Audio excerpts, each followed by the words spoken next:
हाथ जोड़ करके प्रार्थना कर रहा हूं कि आप 22 जनवरी को जब अयोध्या में प्रभु राम विराजमान हो, अपने घरों में भी श्री राम ज्योति जलाएं, दीपावली मनाएं।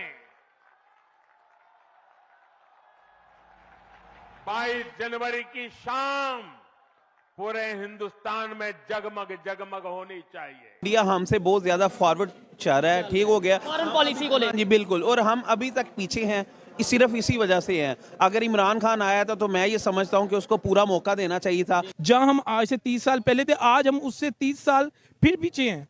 ठीक है जी। करप्शन परसेप्शन इंडेक्स जो है हमारा, दुनिया के 180 कंट्रीज में आप चले जाए, अल्हम्दुलिल्लाह पाकिस्तान 140 नंबर पे आता है आउट ऑफ 180 कंट्रीज। हमारा जो करप्शन परसेप्शन इंडेक्स है, करप्शन परसेप्शन इंडेक्स 2022 की मैं बात कर रहा हूँ, रूल ऑफ लॉ में मैंने आपको बता दिया। खुद ही आप जो देखिए, या तो वो लेटर सामने रखें जो आया है लेटर भारत से, जो उनको इतराजात हैं, या तो वो पब्लिक करें, या फिर उनको सेटिस्फाई करें। आप बात तो आ जाती इज्जत की। मैं अगर जाता हूँ ना, किसी कंट्री में जाता हूँ, लोग सबसे पहले मेरा वीज़ा बार बार देखेंगे, मेरा पासपोर्ट बार बार देखेंगे, मेरा आईडी कार्ड वगैरह, मतलब ओवरऑल मेरे डॉक्यूमेंट चेक करेंगे बार बार कि ये 2 नंबर तो नहीं बनवा लाया। इंडिया एक वो अपने बलबूते पे काम करता है, वो किसी से डरता नहीं है, वो किसी के आगे झुक नहीं रहा, चाहे वो हमारा मुखालिफ है, लेकिन वो किसी के आगे वो अपने एक उसके जो फैसले हैं वो सॉलिड है। आपका पड़ोसी तो है ना, आपकी बॉर्डर तो उनके साथ लगता है, और उनको सबसे बड़ा इतराज यही है कि cross border terrorism sponsorship. Bangladesh 7वें नंबर पे वल्नरेबल है, फिर Thailand and Nepal and all these countries. असा की करना है यार, मतलब कोई एक इंडिकेटर भी सही नहीं है। The reason behind is because we have not invested in human capital. पढ़ा लिखा हूँ, मैंने FA किया है, FSA किया है, BA पढ़ा, ओवरऑल मैंने जितनी मर्जी पढ़ा लिखा हूँ, ठीक है। वहाँ पे जाके मैं बिल्कुल ले लूँ, इंडियन के आगे मैं ले लूँ बिल्कुल। हमने इंसानों पे पैसे ही नहीं लगाया। हमने अगर ये आप सारी रिपोर्ट पढ़ लें तो हो सकता है बंदा विच रो भी पवे थोड़ी देर। मतलब this is how our priorities have been. आप कर रहे हैं या नहीं कर रहे हैं, मैं ये सवाल नहीं। बहसीत स्टेट ऑफ पाकिस्तान आपकी ये जिम्मेदारी बनती है, आप उनको ये बावर कराएं, यकीन दिलाएं आप उनको कि स्टेट टेररिज्म के अंदर इन्वॉल्व नहीं है।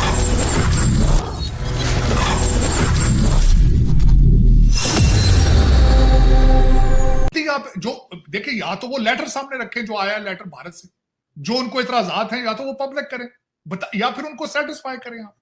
आपने how you will move forward, how you will move forward. अब यहां 2 तरफा मुआहदा नहीं है तो उसका क्या फर्क पड़ता है? आपका पड़ोसी तो है ना, आपकी बॉर्डर तो उनके साथ लगता है, और उनको सबसे बड़ा इतराज यही है कि क्रॉस बॉर्डर टेररिज्म स्पॉन्सरशिप, और खासकर स्टेट के हवाले से। देखिए ना, टेररिज्म मैं ये नहीं कहूंगा कि आप कर रहे हैं या नहीं कर रहे हैं, मैं ये सवाल नहीं।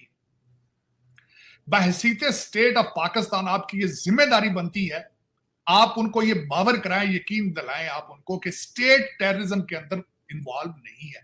State is not sponsoring terrorism, वरना तो टेररिज्म आपके कंट्रोल में नहीं है ना। TTP वाले रोज घुस के आपको भी मार रहे हैं, लेकिन ये उनको यकीन दिलाएं ना। ये कौन सी इतनी बड़ी बात है?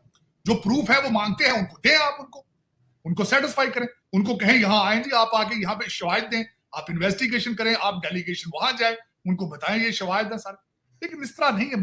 If you want to move forward, you have to take some big steps, concrete steps, और उस पे जो है माहौल ठीक करना बहुत जरूरी है। आपका इस वक्त आरजू, मैंने और भी यहाँ वॉशिंगटन DC में भी कई आर्टिकल पढ़ता रहता हूँ। इस वक्त अमेरिका की तरफ से भी प्रेशर है पाकिस्तान पे कि भारत के साथ रिलेशनशिप ठीक किए। तो अब देखें आने वाले दिनों में ये क्या होता है, लेकिन ये हाफिज सईद का मसला जो है, इनको किसी न किसी तरीके से इसको हल करना पड़ेगा। इसके बगैर गुजारा नहीं है इनका। और मैं समझता हूं कि एक प्रेस कॉन्फ्रेंस के अंदर अगर हमारा फॉरेन ऑफिस समझता है कि इसको डिनाई कर देना या कह देना ये क्या सराइयां हैं, ये स्पेकुलेशंस हैं, this is not enough. You have to take some bigger steps towards it, मेरे ख्याल। बिल्कुल। और सर, अगर ये साबित होता है, जो कि अक्सर भारत की तरफ से सबूत दिए भी जाते हैं, तो इनको हाफिज सईद को हवाले कर देना चाहिए। करना क्या इन्होंने? इसको यहाँ पर रख के अचार डालना है, इस तरह के लोगों को क्या करेंगे? मैं कहता हूँ अगर जाहिर है जो भी जिसने ये इतना बड़ा हीनियस क्राइम किया है अल्टीमेटली। ठीक है जी। करप्शन परसेप्शन इंडेक्स जो है हमारा, दुनिया के 180 कंट्रीज में आप चले जाए, अल्हम्दुलिल्लाह पाकिस्तान 140 नंबर पे आता है आउट ऑफ 180 कंट्रीज। हमारा जो करप्शन परसेप्शन इंडेक्स है, करप्शन परसेप्शन इंडेक्स 2022 की मैं बात कर रहा हूँ, रूल ऑफ लॉ में मैंने आपको बता दिया है। सो ये जो ग्लोबल क्लाइमेट रिस्क इंडेक्स है, ये इसको उन्होंने मेजर किया हुआ है 2000 से लेके 2019 तक, ठीक है जी। पाकिस्तान दुनिया के 8th मोस्ट वल्नरेबल कंट्री है when it comes to the climate change. 8th most vulnerable, हमसे पहले पोर्टो रिको है, म्यांमार है, Haiti, Philippine, Mozambique, Bahamas, Bangladesh and Pakistan, ठीक है जी। बांग्लादेश 7वें नंबर पे वल्नरेबल है, फिर Thailand and Nepal and all these countries. असा की करना है यार, मतलब कोई एक इंडिकेटर भी सही नहीं है। The reason behind is because we have not invested in human capital. हमने इंसानों पे पैसे ही नहीं लगाया। हमने अगर ये आप सारी रिपोर्ट पढ़ लें तो हो सकता है बंदा विच रो भी पवे थोड़ी देर। मतलब this is how our priorities have been, that's where we have been. आप फ्लड्स पे चले जाए, 2022 के जो फ्लड्स थे, ठीक है जी, हमारी जो पोजीशन है वो हम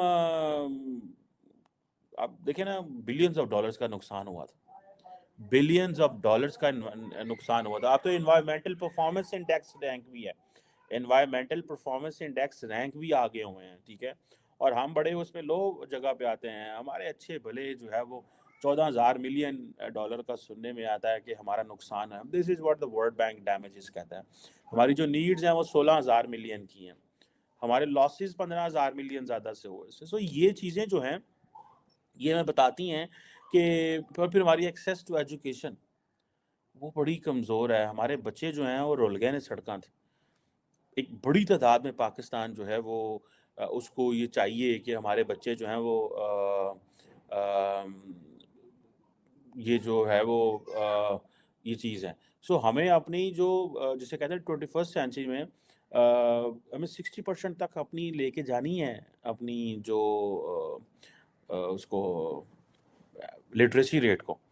और एक ये that's how we can build an organic capacity को हम बिल्ड कर सकते हैं, जिससे हम technology and all these things हम ये बेहतर कर सकेंगे। और ये जो इंडिकेटर हैं, इनसे हमें बाहर निकलने की ज़रूरत है। भाई आप थोड़ा सा आगे निकलो और हमें थोड़ा सा ख़वातीन को जैसे बातें की जाती हैं कि इंक्लूड करें, बीबियां वहाँ कारबा है, इन्हें को काम नहीं होता। और हमारी ख़वातीन भी अब जो है ना वो इतनी फ्रेंकली स्पीकिंग वो मेजॉरिटी, नॉट ऑल बट एक बड़ी तादाद जो है वो घर बैठी हो, कहते हैं हमें क्या ज़रूरत है बाहर जाके धक्के खाने की, काम करने की। बस ठीक है, जब घर में चीज़ें मैनेज हो रही हैं तो फिर हम क्या करें। मतलब जय हिंद, वंदे मातरम। दोस्तों, प्रधानमंत्री नरेंद्र मोदी ने शनिवार को अयोध्या में महर्षि वाल्मीकि अंतर्राष्ट्रीय एयरपोर्ट और अयोध्या धाम रेलवे स्टेशन का उद्घाटन किया। इस दौरान उन्होंने 15,700 करोड़ रुपए से अधिक की विकास परियोजनाओं का भी उद्घाटन और शिलान्यास किया। अयोध्या में पीएम मोदी ने रोड शो निकाला और जनसभा को संबोधित किया। अपने संबोधन में पीएम मोदी ने देशवासियों से आगामी 22 जनवरी को राम मंदिर उद्घाटन के दिन दिवाली मनाने और घर में श्री राम ज्योति जलाने की अपील की। इस पर दोस्तों आपने देखा पाक मीडिया का रिएक्शन।